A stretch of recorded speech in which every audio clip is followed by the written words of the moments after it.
राधे राधे दोस्तों। कैसे हैं आप लोग? फिर से हाजिर हूं मैं एक नए वीडियो के साथ। मेरे इस चैनल में आपका स्वागत है।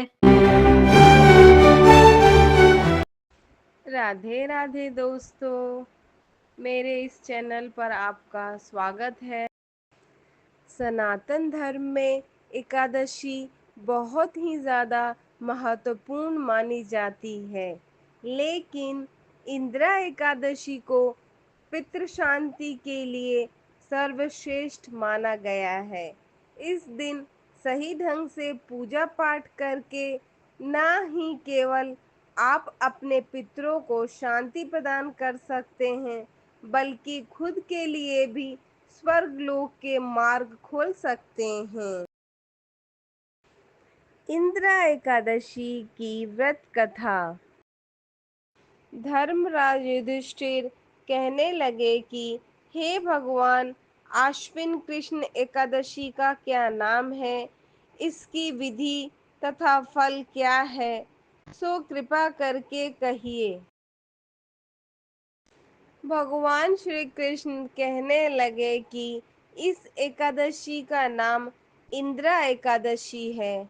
यह एकादशी पापों को नष्ट करने वाली तथा पितरों को अधोगति से मुक्ति देने वाली होती है।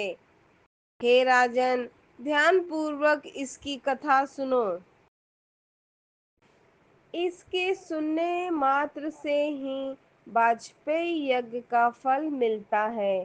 प्राचीन काल में सतयुग के समय में महाश्मतिपुर के राजा इंद्रसेन एक बेहद ही धर्मप्रिय राजा हुआ करते थे। साथ ही वह भगवान विष्णु के भी बहुत बड़े भक्त थे। एक दिन नारद मुनि उनके दरबार में आए। राजा ने पूरी खुशी से उनकी सेवा की और उनके आने का कारण पूछा। देवर्षि नारद ने बताया कि मैं यमलोक गया था, जहाँ पर मैंने आपके पिता को देखा। नारद जी ने आगे बताया कि व्रत भंग होने के दोष के चलते आपके पिता को यमलोक में यातनाएं झेलनी पड़ रही है। इसलिए उन्होंने आपके लिए संदेश भेजा है कि आप इंदिरा एकादशी का व्रत करें, ताकि वह स्वर्ग लोक को प्राप्त कर सके। तब राजा ने पूछा कि यह व्रत कैसे किया जा सकता है। नारद मुनि ने उन्हें बताया कि आश्विन मास की एकादशी में पितरों के लिए एकादशी का व्रत किया जाता है। इस दिन पितरों की आत्मा की शांति के लिए सच्चे मन से पूजा अर्चना करनी चाहिए। पितरों को भोजन और गायों को भोजन कराना चाहिए। फिर भाई बंधु नाती पोते पुत्र को भोजन कराकर मौन धारण करके भोजन करना चाहिए। इसके बाद आपके पूर्वजों को शांति मिलती है। इसके बाद आश्विन कृष्ण एकादशी को इंद्रसेन ने बताई गई विधि के अनुसार एकादशी व्रत का पालन किया, जिससे उनके पिता की आत्मा को शांति मिली और मृत्यु के बाद उन्हें मोक्ष की प्राप्ति हुई।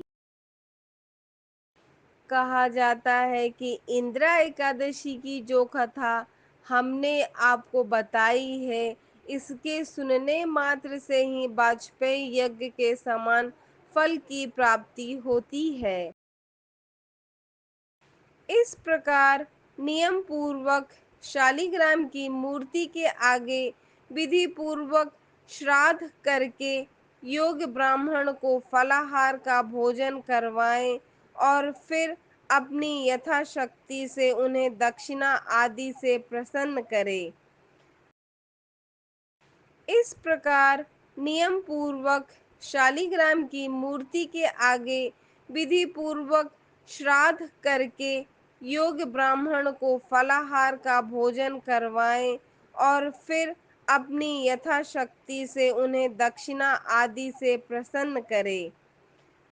धूप दीप, गंध, पुष्प, नवेद आदि से भगवान ऋषिकेश की पूजा करें। रात्रि में प्रभु का जागरण करें व द्वादशी के दिन प्रातः काल भगवान की पूजा करके ब्राह्मण को भोजन करवाकर सब परिवार भोजन करें। जय श्री हरि। राधे राधे दोस्तों, आपका मेरे इस चैनल पे फिर से स्वागत है। प्लीज़ मेरे चैनल पे लाइक कीजिए, कमेंट कीजिए, ज़्यादा से ज़्यादा चैनल को सब्सक्राइब कीजिए, ज़्यादा से ज़्यादा इसको शेयर